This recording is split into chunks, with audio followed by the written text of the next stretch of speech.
जय शिवराय. मी पांडुरंग कदम. आज मराठा संघर्ष योद्धा मान्य श्री मनोज जरांगे पाटील यांचा जन्मदिवस. त्या जन्मदिवसानिमित्त सकल मराठा समाज सेलू तालुका यांच्या वतीनं भव्य रक्तदान शिबिराचं आयोजन करण्यात आलं होतं.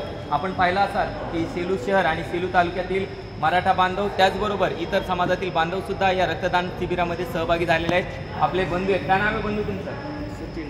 सचिन डासाळकर हे सुद्धा या ठिकाणी रक्तदान करण्यासाठी इथं आलेले आहेत. तर ते सुद्धा रक्तदान करत आहेत. त्यानंतर आपण आपल्या दुसऱ्या बंधूसोबत या ठिकाणी बातचीत करणार आहोत. जय शिवराय. काय नाव आहे तुमचं?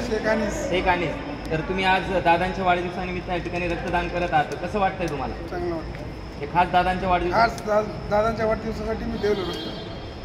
खास करून दादांचा आज जन्मदिवस आहे, त्यानिमित्ताने रक्तदान शिबिराचं आयोजन केलेलं आहे. म्हणून अनिसबाई या ठिकाणी इथं रक्तदान करण्यासाठी आलेले आहेत. त्यानंतर आमचे बंधू आहेत मोगल साहेब. तर मोगल साहेब, तुम्ही रक्तदान आज दादांच्या वाढदिवसानिमित्त हा जो उपक्रम राबवलेला आहे सकल मराठा सेलू तालुका यांच्या वतीनं, त्याबद्दल तुमचं काय म्हणणं आहे? चांगलं मत आहे, कारण सर्व महाराष्ट्रातून रक्तदान शिबिर चालू आहे आणि काहीतरी नवीन वेगळा उपक्रम राबवत आहोत. त्याबद्दल आम्हाला पण आनंद वाटायला लागला आणि सगळ्या समाजाचा पण आनंद वाटतो. अगदी बरोबर. म्हणजे महाराष्ट्रामध्ये रक्ताचा तुटवडा या ठिकाणी आपल्याला जाणवत होता, परंतु दादांच्या वाढदिवसाच्या निमित्तानं हा जो उपक्रम संपूर्ण महाराष्ट्रभर राबवला जातोय, तर हा खरंच कौतुकास्पद म्हणजे उपक्रम आहे. आपण पाहिलं असेल महाराष्ट्रातल्या वेगवेगळ्या ठिकाणी काही वृक्षारोपणाचा कार्यक्रम असेल, काही ठिकाणी रक्तदान शिबिराचं आयोजन करण्यात आलेलं आहे. आणि निश्चितच एवढ्या मोठ्या प्रमाणावर महाराष्ट्रामध्ये हा रक्तदान शिबिराचा कार्यक्रम आयोजित झाला आहे की कमीत कमी पुढच्या 2-3 महिन्यापर्यंत तरी या ठिकाणी रक्ताचा तुटवडा या महाराष्ट्रामध्ये जाणवणार नाही.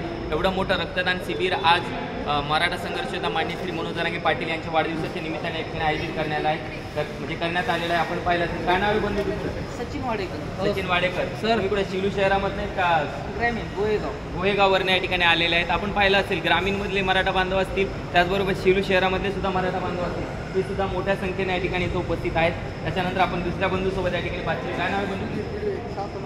सातोण्यावरून आलेले आहेत. म्हणजे केवळ हा रक्तदान शिबिराचा कार्यक्रम केवळ या तालुक्यापुरताच नाही, तर या ठिकाणी बाजूच्या तालुक्यातून सुद्धा या ठिकाणी मराठा बांधव खास करून रक्तदान करण्यासाठी इथं आलेले आहेत. तर आपण निश्चितच हा उपक्रम कौतुकास्पद आहे. तुर्तास आपण थांबूयात. धन्यवाद. जय जिजाऊ, जय शिवराय, एक मराठा लाख मराठा.